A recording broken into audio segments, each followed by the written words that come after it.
به نظر من رفیق یعنی خود تو، یعنی شبیه تو، یعنی کپی پیست تو توی جلد دیگه کنارت. من فکر میکنم واقعا یه صفحه دیگه بعد به شناسنامه ماها اضافه میشد برای اسم رفیق.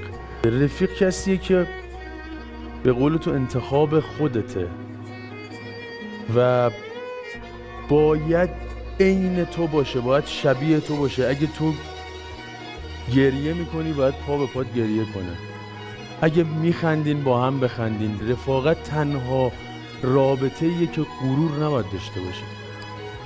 ببین ما با رفیقمون وقتی یه ناراحتی بینمون پیش میاد، واقعا نباید منتظر باشیم ببینیم اون کی زنگ میزنه. هر کی تو زودتر زنگ بزنه اون برنده است. چون رفاقت به نظرم غرور نداره، رفاقت توقع داره.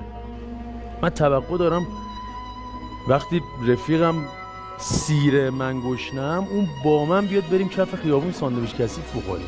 رفیق باید همراه تو